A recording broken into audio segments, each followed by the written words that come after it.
Lumaragas ang pagpapala po sa ating lahat. Para sa ating pangaraw-araw na talata, tayo ngayon na nasa Exodus Kapitulo 12, simula versikulo 1 hanggang versikulo 5. Sinabi ni Yahweh kina Moses at Aaron, mula ngayon, ang buwang ito ang magiging unang buwan ng taon para sa inyo. At sabihin ninyo sa buong pamayanan ng Israel na sa ikasampung araw ng buwang ito, bawat puno ng sambayan ay pipili ng isang kordero o besirong kambing para sa kanyang pamilya.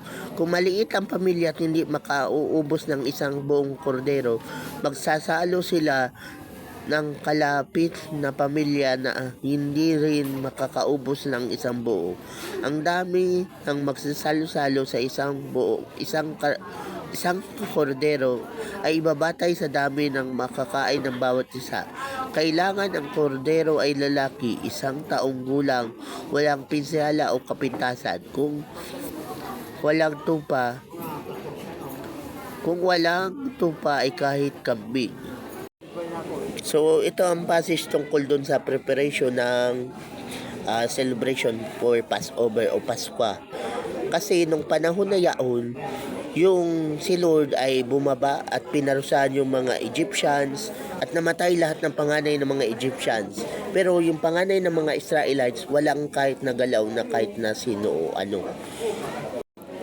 So, kumbaga, darating din ang panahon at pagkakataon na kung may pinagdadaanan ka man, darating din ang panahon na may experience mo rin na mag-celebrate ng Passover. Kumbaga, matatapos din ang pinagdadaanan mo at tutulungan ka ng Diyos. Kaya magkakaroon ka rin ng period of celebration. Ito kasing Feast of the Passover is period of celebration to. Kasi nga, sila ay iningatan ng Diyos. Samantalang yung mga Egyptians namatay lahat ng panganay. Pero sila ay liligtas ng Diyos. So, ang Diyos mismo ang naghiganti para sa kanila. Kasi nga, slave master nila yung mga Egyptians. Kaya sa lahat ng may mga pinagdadaanan dyan, alamin nyo na temporary lang yan at darating din yung panahon ng period of celebration. Kumbaga, mapagtatangumpayan mo lahat hanggat kasama mo si Lord. Actually, ito nga na pinasabi ng Diyos dito, hindi pa tapos.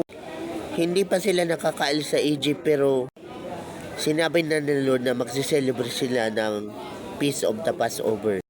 Kumbaga, pinasiguro na ng Diyos sa kanila na magkakaroon sila ng period of celebration. Ikaw din makaka-experience ka nito kahit na may pinagdadaan ka pa ngayon. Kaya enjoy your period of celebration.